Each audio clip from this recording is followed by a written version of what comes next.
남 앞에서까지 나를 그렇게 깎아내려야 속이 시원해. 그런 뜻으로 한 말 아닌 거 알잖아요. 그럼 무슨 뜻으로 한 말인데? 그냥 당신이 집에만 있으니까 일 좀 했으면 해서 한 소리죠. 내가 퇴직한 지 1년이 됐어. 2년이 됐어.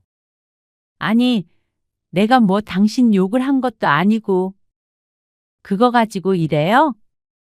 너무 예민한 거 아니야? 예민. 평생 일해서 처자식 먹여 살렸는데. 그런 소리 들으면 사람이 안 예민해져? 여보, 나 정년 퇴직했어. 일할 수 있는 한 가장 오래 일하고 퇴직한 거라고. 그리고 퇴직하고 다시 돈 버는 게 쉬운 일인 줄 알아? 참나? 어려울 것도 없지? 남들 다 하는구만.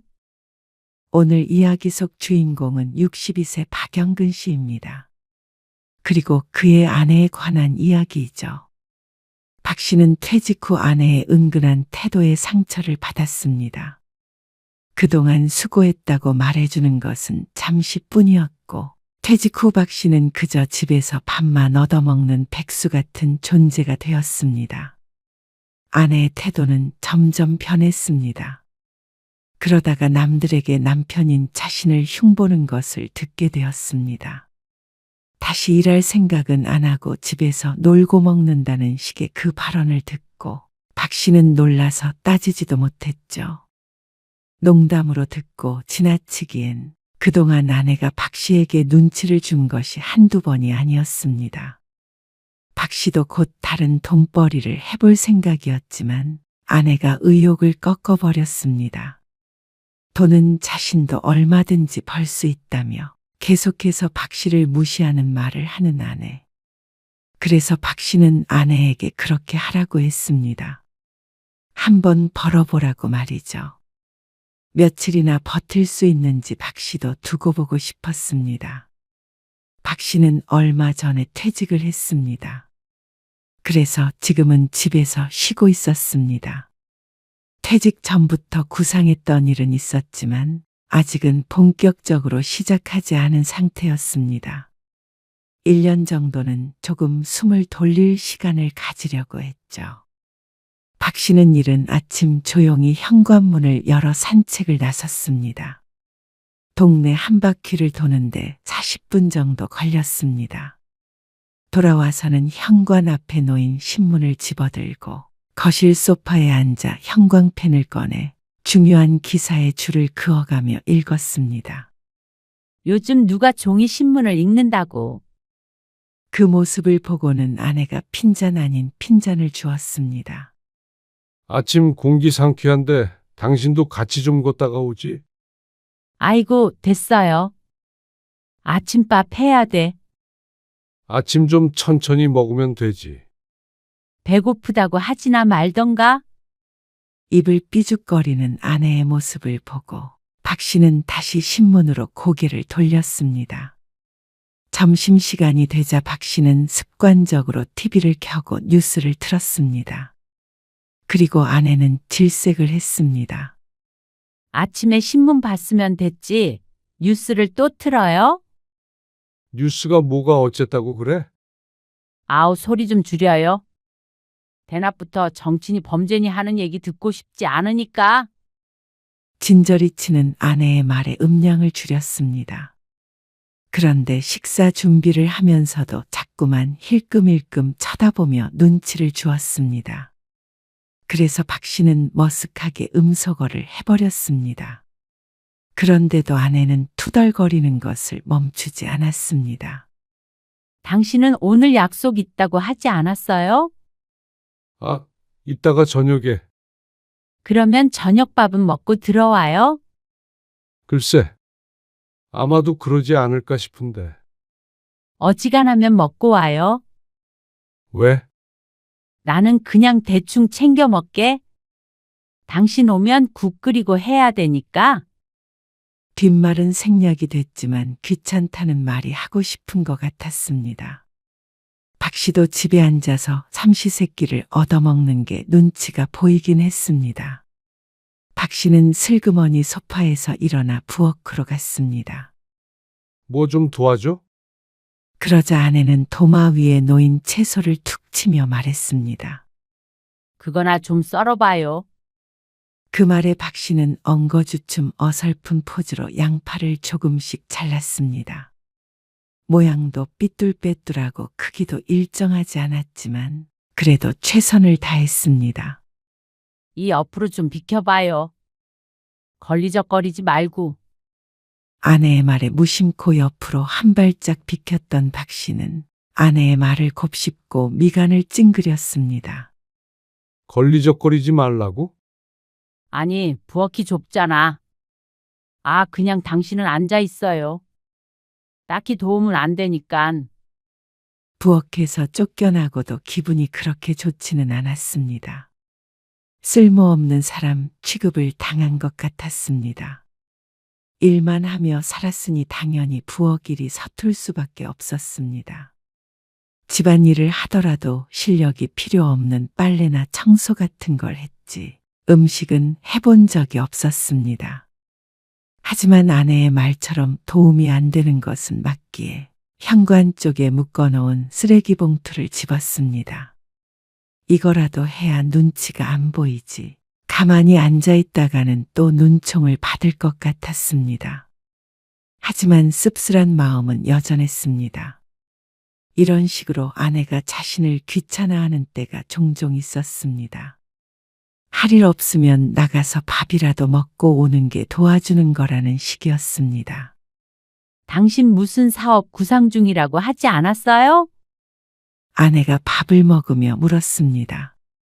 그렇게 거창한 거는 아니고 좀 더 나이 먹어서까지 할 수 있는 일 찾아보려고 하지. 왜? 빨리 좀 시작해야 하지 않겠어요? 왜? 그냥 언제까지 집에 있어요? 쉴 만큼 쉬었잖아요.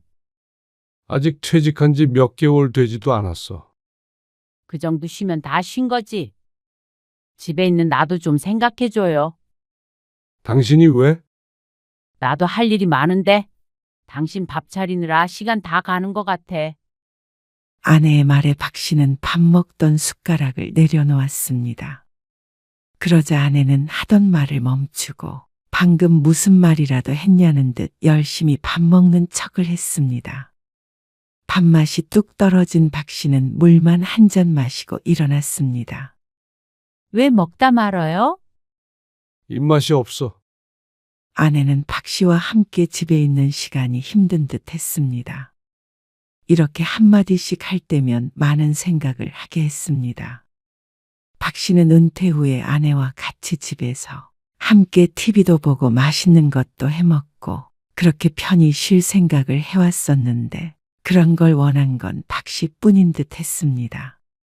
그러던 어느 날이었습니다. 주말에 우리 집에서 모임하는 거 알죠? 알어. 근데 왜 우리 집에서 해? 나가서 먹지. 지난번에 선희 언니네서 먹었잖아요. 이번엔 우리가 대접해야지. 음식해야 하잖아. 당신 힘드니까 그냥 시켜서 하자, 그럼. 에이, 어떻게 그래요? 그러면 흉보지. 그럼 내가 장 봐올게. 뭐 사와야 하는지 좀 적어줘.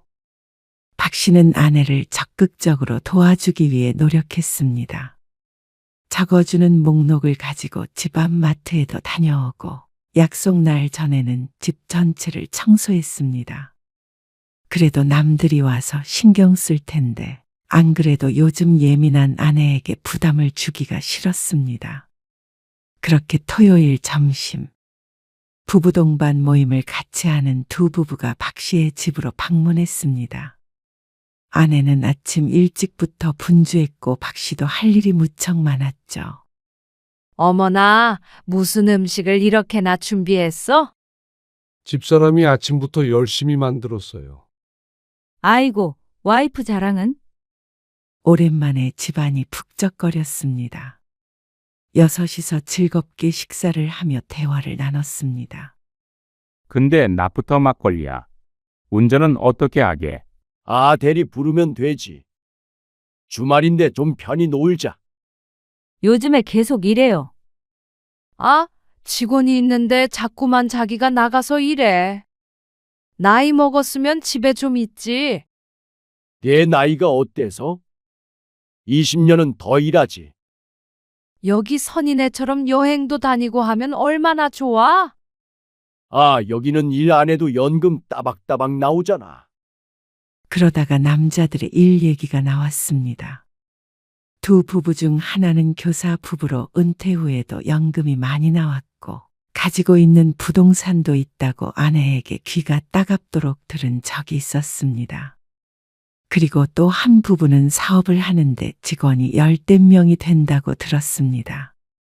그리고 자연스럽게 화제는 박 씨에게로 이동했습니다. 아직은 뭐 집에서 쉬지. 쉴 수 있을 때 푹 쉬어. 다시 일 시작하면 이때가 제일 좋다고 할걸? 아이고, 아내 무서워서 얼른 다시 나가야죠. 서로 웃으며 농담을 주고받으며 식사를 이어갔습니다. 술이 한두 잔 들어가니 남녀 무리가 나뉘었습니다. 남자들은 앉은 자리에서 계속해서 막걸리를 마셨고 여자들은 조금 앉아 있다가 허리가 아프다며 거실로 가 소파에 나란히 앉았습니다. 과일을 먹으며 수다를 떨겠다고 했죠. 막걸리 더 없어. 조금만 사놨는데 잠깐만 금방 가서 사올게요. 박 씨는 한창 떠들던 중에 잠시 자리에서 일어났습니다. 그러고 나서 마트에 들렀다가 들어왔죠. 그런데 거실에서 여자들이 하는 소리가 들렸습니다. 나는 부럽기만 한데. 연금 있지, 사업하지. 우리는 뭐 퇴직금밖에 없네. 그래도 진짜 성실하게 회사 다녔잖아. 그러면 뭐해? 앞으로 다시 돈 벌어야죠. 남은 인생이 긴데 벌써 퇴직했으니까. 그럼 요즘 집에서 쉬고 있다고? 그러니까 내가 미칠 노릇이라는 거지.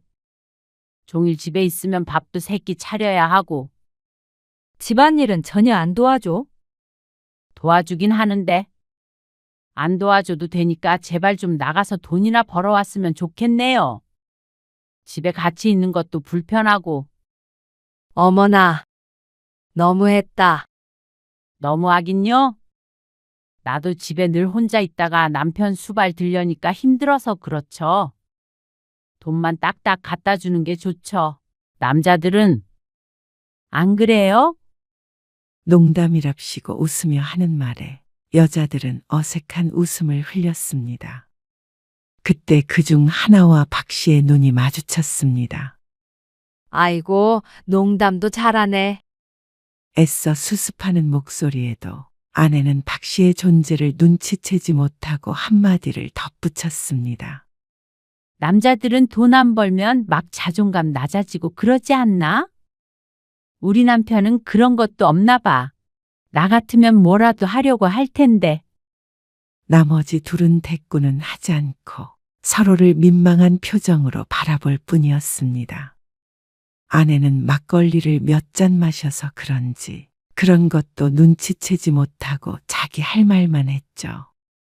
박 씨가 그걸 못 본 척하고 그냥 지나쳤습니다. 사람들 앞에서 싸울 것도 아니고 또 비참한 기분이 들고 너무 창피했습니다. 그런 분위기를 알았는지 30분이 채 안 돼서 여자들이 남자들을 데리고 자리에서 일어났습니다. 왜 더 안 마시고? 에이, 얼른 가야지. 여기도 치우고 쉬어야 하니까. 더 계셔도 되는데. 그런데 박 씨는 예의상이라도 붙잡는 말을 하지 못했습니다. 자꾸만 아내가 사람들에게 했던 말이 떠올랐습니다. 손님들이 돌아간 후 집안은 조용해졌습니다. 당신도 놀지만 말고 좀 치워요. 밥값은 해야지. 아내는 박 씨가 무슨 말을 들었는지도 모르고 말했습니다. 여보, 어? 내가 여태 밥값을 못했어? 갑자기 왜 그래요? 남 앞에서까지 나를 그렇게 깎아내려야 속이 시원해? 어? 아내는 식탁을 정리하던 손을 잠시 멈췄습니다. 아, 들었어요? 들었냐고? 내가 한심하다는 듯이 얘기하던데. 퇴직했다고 내가 그런 얘기를 들어야 해? 아니, 당신이 다른 사람한테 그런 얘기하는 걸 내가 들어야 해.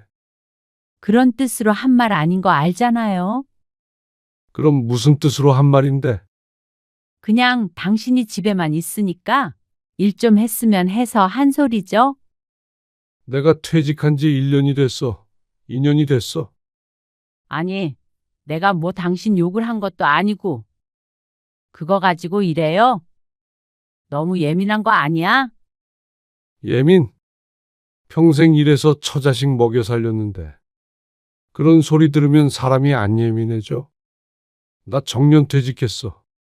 일할 수 있는 한 가장 오래 일하고 퇴직한 거라고. 그리고 퇴직하고 다시 돈 버는 게 쉬운 일인 줄 알아?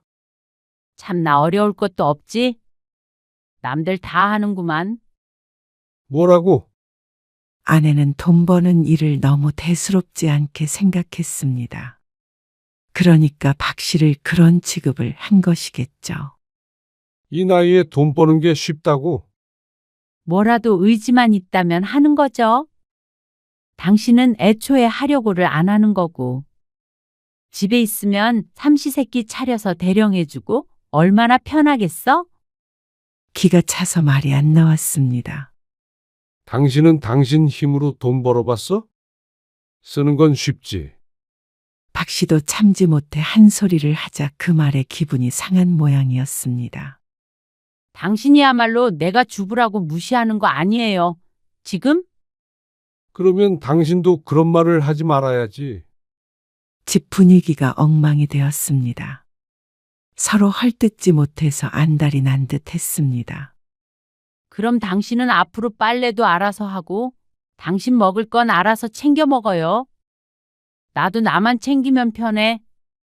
아내가 박 씨를 흘겨보며 말했습니다. 기어코 자신이 잘못한 상황에서도 이겨먹어야 속이 시원한 듯 했습니다. 박 씨도 참다 못해 말했습니다. 그러면 당신도 이참에 돈 벌면 되겠네. 뭐라고요? 이 나이에 돈 버는 거 쉽다며? 나도 내 밥 알아서 먹을 테니까 당신도 돈 알아서 벌어서 써. 누가 그러라면 못할 줄 알고? 그렇게 해. 나도 당신이 원하는 대로 할 테니까. 그러자 아내는 자신이 한 말을 주워 담을 수는 없었던 모양이었는지 분한 표정으로 돌아섰습니다. 정리가 덜 된 부엌은 박 씨가 마저 치웠습니다. 이제부터 똑같이 해야 하니 잘하든 못하든 할 생각이었습니다. 다음 날 거실 테이블에서 뭘 열심히 들여다보고 있길래 힐끔 보았더니 아내가 신문에 실린 구인 광고를 보고 있었습니다. 정말로 일자리를 구하려는 모양이었습니다. 그런데 며칠 뒤에도 똑같은 자세 그대로 앉아 있는 걸 보고는 말을 걸어보았습니다. 아직도 못 구했어? 그러는 당신은 뾰족하게 받아치는 아내. 나도 준비하고 있으니까 걱정 말고. 그런데 어느 날 안방에서 아내가 친구와 통화하는 소리를 우연히 들었습니다. 전화해 봤더니 다 안 된대. 인터넷? 인터넷으로도 다 해봤지. 사무보조랑 카페 같은 데는 다 젊은 사람만 뽑는다잖아. 경력도 없으니까 자꾸만 거절당해. 컴퓨터도 잘 못하는데 그러니까 나라도 나 안 뽑겠더라고. 내가 이 나이에 어디 가서 일자리를 구해야 하는지 정말 쓸모없는 인간이 된 것 같은 기분이야. 울적한 아내의 목소리에 박 씨도 기분이 좋지 않았습니다. 아내는 호언장담했지만 현실은 더 냉혹했습니다. 박 씨가 평생 회사에 다닌 것처럼 아내도 평생 살림만 했기에 할 줄 아는 것이 없는 것이 당연했습니다. 집에서는 주부로서 베테랑이었지만 사회에서는 반겨주질 않으니 충격을 받은 것 같았습니다. 그리고 그걸 보는 박 씨도 씁쓸했죠. 그러다 얼마 후 아내는 당당하게 말했습니다. 나 내일부터 출근해요. 어디로? 그러자 당당했던 목소리가 조금 크기가 줄어들었습니다. 이 앞에 이 앞에 어디? 마트? 아내의 말에 박 씨가 놀란 눈으로 쳐다보았고 아내는 그 눈길을 살짝 피했습니다. 계산하는 일인데? 별거 아닌 것 같더라고. 그래? 박 씨도 고개를 끄덕였습니다. 세상에 별거 아닌 일이 어디 있겠나 생각했지만 아내는 조금 창피할지언정 긴장되거나 하진 않은 모양이었습니다. 조심히 다녀와. 다음 날 박 씨의 담담한 말에 아내는 복잡한 감정이 떠있는 얼굴로 집을 나섰습니다. 그리고 저녁에 돌아온 아내의 손등에는 반창고가 붙어 있었습니다. 손은 왜 그래? 별거 아니에요. 물건 계산하다가 긁혔어요. 목소리에는 기운이 없었고 그대로 소파에 주저앉아 움직이지 않았습니다. 박 씨는 더 묻지 않았습니다. 아내는 자꾸만 다리를 주물렀습니다. 가끔 마트에 가도 주의 깊게 본 적은 없지만 아마도 종일 서서 계산을 하는 듯 했습니다. 그리고 며칠이 지나자 아내는 집에 들어서자마자 신발도 벗기 전에 가방을 내려놓고 현관 앞에 쓰러졌습니다. 허리가 끊어질 것 같아. 박 씨는 말없이 아내가 자기 전 머리맡에 파스를 놓아두었죠. 그 사이에 박 씨는 집에서 일을 시작했습니다. 컴퓨터로 물건을 파는 일인데 요즘에는 내가 물건을 갖고 있지 않아도 인터넷상에서 물건을 팔고 창고에서 배송을 해주는 시스템이 있었습니다. 박 씨도 퇴직 전부터 알아보고 있던 일이었죠. 물론 처음에는 돈이 잘 안 되겠지만 그래도 박 씨가 회사에서 다니면서 해왔던 일과 크게 결이 다르지 않은 일이었습니다. 적어도 나가서 경비원이 되는 것보다는 잘할 수 있는 일이었죠. 아내는 정말로 박 씨의 밥을 차려주지 않았습니다. 아침에도 혼자만 간단하게 차려 먹고 나갔고 저녁에 와서도 혼자 먹고 치워버렸습니다. 빨래도 자신의 옷만 했고 말이죠. 박 씨도 불평하지 않고 홀로 간단하게 밥을 챙겨 먹었습니다. 할 줄 아는 게 많지 않다 보니 늘 메뉴는 비슷비슷했지만 그래도 의미가 있다고 생각했습니다. 이제 회사원도 아닌데 아내 없이도 뭐라도 해먹을 줄은 아는 게 좋았으니 말이죠. 그리고 그게 결코 쉽지는 않았습니다. 장도 스스로 봐야 했습니다. 아내는 딱 자신이 먹을 만큼만 사서 해먹었기 때문이었습니다. 냉장고에 먹을 게 떨어져 집 밖을 나섰습니다. 가장 가까운 마트로 자연스럽게 향하다가 걸음을 멈췄습니다. 아내가 마트에 있기에 다른 곳으로 가는 게 좋으려나 생각했죠.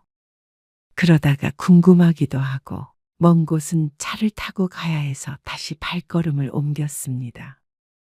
입구가 2개라 뒷문으로 들어갔는데 계산대 쪽은 잘 보이지 않았습니다.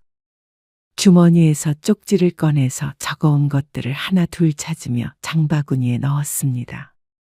간단하게 먹을 수 있는 음식이 대부분이었습니다. 제대로 된 집밥을 먹은 지도 꽤 되었죠. 그러고 나서 계산대에서 줄을 서는데 익숙한 옆모습이 멀리서 보였습니다. 박 씨는 아내가 계산하고 있는 곳이 아닌 2칸 떨어진 곳에 섰습니다. 모든 줄이 길게 늘어서 있었고 앞쪽에 있던 손님이 인상을 찌푸리며 말했습니다. 아, 아줌마. 그거 빨리 좀 해요. 그래가지고 오늘 안에 계산하겠어. 아, 제가 아직 좀 서툴러서요. 그럴 거면 집에서 밥이나 하지 뭐하러 나와 있어. 남자의 말에 박 씨가 발끈하려던 걸 참았습니다. 요즘에도 저렇게 막말을 하는 사람이 있나 보다 싶었습니다. 얼굴이 빨개진 아내는 당황해서 더욱 느려졌습니다. 저리 비켜보세요. 일단 제가 할 테니까 옆에서 서서 좀 배워요. 며칠이 지났는데 아직도 못해요? 이건 머리만 있으면 다 하는데. 그리고 다른 직원인 듯 보이는 여자가 신경질적으로 말하며 아내를 어깨로 슬쩍 밀었습니다. 두어 걸음 물러난 아내가 입술을 꼭 깨물고 서서 계산하는 걸 지켜보고 있었는데 얼굴이 여전히 시뻘갰습니다. 박 씨는 장바구니에 들었던 물건들을 다시 되돌려 놓았습니다. 그리고 아무것도 사지 않은 채 조용히 발길을 돌렸습니다. 아내가 자신에게 이런 모습을 보여주고 싶지 않을 것 같았습니다. 낯선 사람들에게 핀잔을 듣고 있는 모습이 안쓰럽기도 하고 씁쓸하기도 했습니다. 박 씨는 그날 이후 차를 타고 멀리 마트를 다녔습니다. 그런 그를 아내는 이상하다고 생각하지 않았습니다. 매일 저녁 지쳐서 돌아와서 대화도 제대로 해볼 시간이 없었습니다. 일은 할만해? 할만해요. 별로 어려운 일도 아닌데. 그렇게 한 달 후 아내는 처음으로 월급을 받았습니다. 월급 받았으니까 고기라도 사 먹지 그래? 고기는 무슨. 아깝게. 아내는 돈이 아깝다고 중얼거렸습니다. 고기를 제일 좋아하던 아내가 변했습니다. 이 돈 벌려면 내가 몇 시간 서 있어야 하는데. 이어지는 말은 박 씨 들으라고 하는 소리는 아닌 듯 했지만 박 씨는 놀라웠습니다. 그러던 어느 날이었습니다. 박 씨의 아내는 며칠 출근을 하지 못했습니다. 물건을 정리하는 걸 돕다가 허리를 다쳤다고 했습니다. 아니, 계산만 하면 되는 거 아니었어? 물건을 왜 옮겨?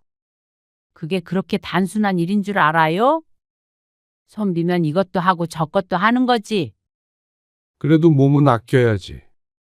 마트에서 계산하다가 허리를 다쳐오는 사람이 어디 있어? 잔소리 할 거면 나가요. 아내는 무척 속상한 것 같았습니다. 그리고 다른 사람들에게도 안 좋은 소리를 들은 것 같았죠. 아내는 한동안 허리를 짚고 다녔습니다. 그리고 어느 정도 나아서는 다시 출근을 했습니다.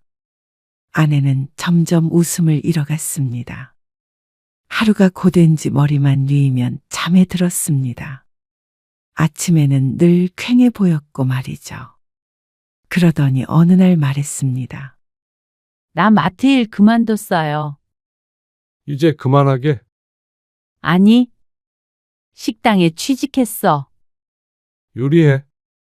그건 아니고 아내는 갑자기 마트를 그만두고 식당에서 서빙을 하기로 했다고 했습니다. 백숙을 파는 식당인데 여름이 끝나가니 별로 안 바쁠 거라고 했습니다. 그런데 그날 이후로 아내는 더욱더 녹초가 되어 돌아왔습니다. 근무 시간도 11시부터 9시까지라서 쉴 만한 시간은 자는 시간밖에 없었습니다. 그거 뚝배기에다가 나오는 곳 아니야? 그 무거운 걸 서빙하는데 그럼 병이 안 나고 배겨? 아내는 자다가도 끙끙 앓았습니다. 아직 날이 더워 장사가 여전히 잘 되는 모양이었습니다. 그런데도 아내는 고집스럽게 출근을 했습니다. 이제 그만두면 또 갈 만한 데가 없는 것 같았죠. 어느 날은 표정이 너무 좋지 않아 물었더니 진상 손님을 만났다고 했습니다. 갑자기 머리카락이 들었다는 거야? 내가 갖다 줄 때는 분명히 없었는데. 그리고 그렇게 짧은 머리는 자기밖에 없는데. 근데 사장님까지 나한테 사과하라고 그러고. 그런데 그런 일이 하루 이틀이 아니었습니다. 거의 매일같이 아내는 하소연할 일이 생겼습니다. 아내가 일을 시작한 뒤로 마음이 상했는지 박 씨에게 말을 잘 걸지 않았었는데 하소연할 사람이 집에 자신밖에 없으니 말문이 트인 듯 했습니다. 그렇게 식당에서도 한 달 반을 일하더니 어느 날 저녁 아내가 밥을 먹다가 말고 갑자기 눈물을 흘리기 시작했습니다. 퇴근 시간이 늦어 밥 먹는 시간도 늦었죠. 박 씨는 잘 준비를 하려다가 말고 아내를 보고 깜짝 놀랐습니다. 여보, 아내는 떨리는 목소리로 말했습니다. 내가 잘못했어. 그동안 당신한테 함부로 말했던 거 후회돼요. 내가 돈 벌어보니까 정말 힘들다. 아내의 말에 박 씨는 웃음 섞인 한숨을 내쉬었습니다. 어쩐지 힘이 빠지는 듯 했습니다. 당신은 어떻게 수십 년을 버텼어요. 안 좋은 꼴도 많이 봤을 텐데. 난 밤에 잠들 때마다 내일이 안 왔으면 할 때도 많어. 다 그러고 사는 거지. 남이 돈 벌기가 쉽나. 무슨 일을 하든지 똑같지 뭐. 얼른 밥 먹어. 배고프겠다. 아내는 여전히 눈물을 글썽거렸습니다. 그렇게 일만 한 당신, 퇴직했는데 집에서 제대로 못 쉬게 해서 미안해요. 내가 왜 그렇게 못되게 굴었는지 몰라. 박 씨는 잠시 침묵했습니다. 분명히 아내에게 섭섭해서 보기 싫기도 했었는데 그동안 쌓였던 서운함과 상처가 한순간에 사라지지는 않았지만 박 씨도 마음에 여유가 생겼습니다. 나도 일 시작했고 당신까지 안 벌어도 어려운 상황 아니잖아. 집에 있어. 그래도 돈 벌어오라는 게 아니라 존중을 해달라는 말이었지. 나도 당신 존중해. 그동안 내가 일한 만큼 당신도 집에서 고생 많았잖아. 애들 키우고. 여보, 나도 3달 동안 밥을 너무 허술하게 먹어서 그런지 당신이 해준 밥 그리워. 아내는 고개를 숙였습니다. 박 씨는 그런 그녀를 탓하지 않았습니다. 박 씨도 마음이 안 좋던 참이었습니다. 언제까지 하나 두고 보자는 오기가 있었기에 말리지 않았던 것이지 아내가 괴로운 걸 즐긴 적은 없었죠. 당신은 이제 집안일 아무것도 하지 말아요. 밥도 해주고 빨래도 하고 청소도 하고. 됐어. 같이 해. 아내는 월말까지 일하다 그만두었습니다. 아내는 좀 더 일하겠다고 했지만 박 씨가 말렸습니다. 아내까지 일을 하니 서로 대화할 시간도 없었고 경제적으로 좀 더 여유는 있을지언정 행복하지 않았죠. 남은 인생은 서로 위하며 살자. 그 후로 박 씨와 아내는 예전보다 훨씬 서로를 이해하게 되었습니다. 아내는 다시 집안일을 맡았고 박 씨의 온라인 사업도 점점 궤도에 올랐습니다. 그래서 박 씨는 사무실을 얻어나갔습니다. 생활과 일의 공간이 구분되는 게 박 씨에게 그리고 아내에게도 더 좋았습니다. 아직 대단히 성공했다고는 할 수 없었지만 남은 인생 배골코 살지는 않을 것 같았습니다. 저녁 식탁에서는 서로의 하루 이야기를 나누며 웃음소리가 끊이지 않았죠. 여보, 오늘 뭐 먹고 싶어요? 당신이 해주는 건 뭐든 맛있지. 내가 하는 것보단. 두 사람은 이제 서로의 노고를 진심으로 인정하고 감사해했습니다. 오히려 이전보다 훨씬 가까워진 듯 했죠.